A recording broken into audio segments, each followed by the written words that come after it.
Next tonight, as questions continue to be asked about the future of transport for London and how it's funded, the Prime Minister today offered his solution, driverless trains. Boris Johnson said now was the right time to take the technological leap. Our political correspondent Simon Harris is in Russell Square for us this evening. Simon, what more can you tell us about this? Underground trains with no driver are a long-held ambition of Boris Johnson. In 2014, when he was mayor, he announced the Piccadilly line would be the first in London to get the new generation of driverless trains. His successor at City Hall, Sadiq Khan, appeared less enthusiastic. But Mr Johnson is now Prime Minister. And today he visited the site of the factory on Humberside where the new trains will be built. And it seems driverless trains are very much back on the agenda. Let's take advantage of this technological leap forward. Let's not be the prisoners of the unions anymore. Let's go for driverless trains. Let's go for driverless trains, and let's make that a condition of the funding settlement for TfL, for Transport for London, this autumn. Not surprisingly, there's been a furious reaction from the unions. The RMT said Mr Johnson was talking garbage and dangerous nonsense. And this is what the drivers' union, ASLEF, thinks. Massive government cuts to Transport for London means there's simply no funding available for the new signalling system needed for any new trains to be driverless. Yes, they can afford to buy the trains, but not the signalling system. The government's own cuts have made delivery of what they are promising impossible. The reaction from City Hall has been more subdued. A spokesperson for the mayor issued a statement which made no mention of driverless trains. Sadiq Khan is in a difficult position. As a Labour politician, he presumably doesn't want to antagonise the unions. As Mayor of London, he needs to cooperate with ministers if he's going to secure that settlement, that cash, to rescue TfL from its current financial crisis. OK, Simon, thanks very much. In March, almost overnight, the capital changed from one of the world's liveliest city centres to a ghost town. Shops closed, tourists left and the streets emptied as we entered lockdown. Vastly different from the picture last year, of course. 2019 was a record year for international visits with 21.7 million trips. They spent more than £15 billion here in the last year alone. And there were more than 280 million day trips made to London from people from other parts of the UK. But what impact has the last few months had on our tourist industry and will it recover? Our political correspondent Simon Harris reports. They're known throughout the world as London's must-see tourist attractions. But with no tourists, the London Eye has stopped turning. HMS Belfast looks like an abandoned ship. Across the river, the Tower of London is preparing to open its doors on Friday. But instead of 15,000 visitors a day, it's expecting 1,000 and appealing to Londoners for help. It's a golden opportunity for every Londoner who's always said, I want to come and visit the Tower, but I've never had the chance. Please come now. It will be like no other visit to the Tower has been before. We're not going to have the usual crowds. Like the Tower, the Cutty Sark at Greenwich also relies on overseas visitors. We can't be sure when they're going to come back. It's not entirely clear, and most airlines, with hardening of borders and the decreased number of flights, are not expecting to see tourism and traffic back to 29 levels, at least for a couple of years. It's estimated 1 in 5 Londoners have jobs in tourism, hospitality, retail or events. All of them rely on visitors to the capital.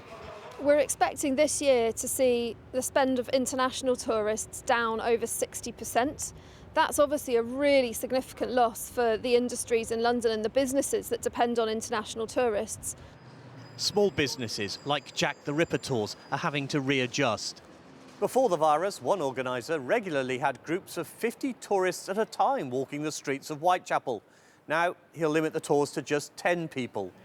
Hotels have started to reopen, but with new rules and procedures. With so few foreign visitors, the hotels are hoping to see a surge in staycations, ideally backed by a government ad campaign like the one after the Olympics. After 2012, the Olympic Games, they put a big boost, a big investment into promoting this country. It was following a positive. In this case, it's not such a positive, but they have the experience, and I think they should continue to invest to stimulate this staycation within the UK. London's tourist attractions have already got a new marketing theme. We can expect to hear a lot more about the unique opportunity for Londoners to experience things on their doorstep. Simon Harris, ITV News, the Tower of London. Next tonight, the boss of the Met Police has personally apologised to two athletes involved in a stop and search in which both were dragged from their car and handcuffed. Team GB sprinter Bianca Williams and her partner Ricardo dos Santos claimed they were victims of racial profiling. Dame Cressida Dick has said sorry for the distress caused to the couple by what happened, although she maintains there was no misconduct by the officers involved. Well, the Met has voluntarily referred the case to the Independent Office for Police Conduct. Our correspondent Simon Harris has the latest. Look at this. Look at this. I'm outside my house. Ricardo dos Santos and Bianca Williams had to wait a few days, but they have now got an apology. Wait, he didn't do anything! Both athletes used their phones to film what happened when police pulled over their car in West London. My son is in the car! No. All of us, watching, could empathise with somebody who is stopped in a vehicle, who has a young child in the back, who does not probably know what exactly is going on, and is subsequently found, together with her partner, not to be carrying any illicit goods. Are you now apologising to Bianca Williams and to her partner for what happened? We apologised yesterday to Miss Williams, and I apologise again for the distress that this stop clearly caused her. But apologising for the distress caused isn't the same as apologising for stopping the car. Scotland Yard said officers thought the car was being driven suspiciously, braking heavily, accelerating and at times on the wrong side of the road. The Met has now referred itself to the police watchdog, the IOPC, even though its own investigation concluded there was no misconduct by the officers involved.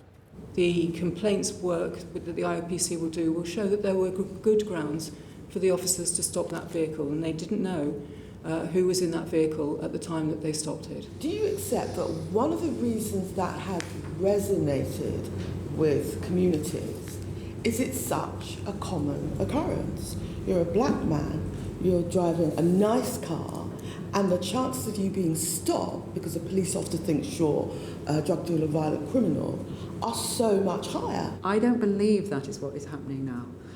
But I do understand that it is people's perception, and we need to respond to that. Sace Holmes-Lewis is a youth worker who advises the police on stop and search techniques. This is something which we have been subjected to in the Black British community for decades, and there needs to be a change, and the police need to be held accountable. And if you're going to personally go and apologise to certain people because of public outcry and a media frenzy, then that shows you that it's just reactionary rather than being proactive. The Met is also now reviewing the use of handcuffs during stop and search. Simon Harris, ITV News, Scotland Yard. Good evening, I'm Duncan Golostani. 4 months after closing their doors to customers, London's gyms and beauticians are set to reopen. Within the last hour, the government has announced the latest relaxation of lockdown measures. Beauticians and tattooists can start trading from Monday, while gyms and swimming pools can welcome back customers from the 25th. It is a lifeline to workers in communities across the capital who've been anxiously waiting for news about their future. Our political correspondent Simon Harris has been speaking to businesses in Brentwood. This is my air purifier here, and these are my hand sanitisers and hand gels to keep my clients safe. All of the covers on my massage table will either be disposable or have to be washed after every single client. Kate Goddard is a former city worker who switched careers a year ago to set up a beauty salon.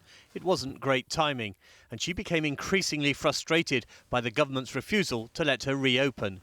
Matt Hancock was comparing us to being as dangerous as nightclubs, casinos. That's ridiculous, completely ridiculous. You're telling me that drunk people, it's safer to be drunk out with friends than come to me on a one-to-one treatment basis where I'm kitted up in PPE.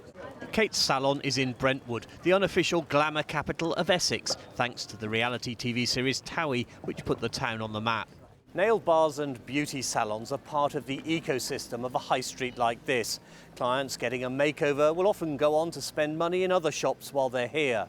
The announcement that beauty treatments are allowed again from Monday was a huge relief to Becky Meisner. It's been hard because I've been here for 12 years now, and to suddenly shut our doors for 4 months is a long time, but We hopefully got a good client base that they'll come back to us, we're hoping. It must feel like starting all over again. Yeah, definitely. I feel like I'm starting a new business again.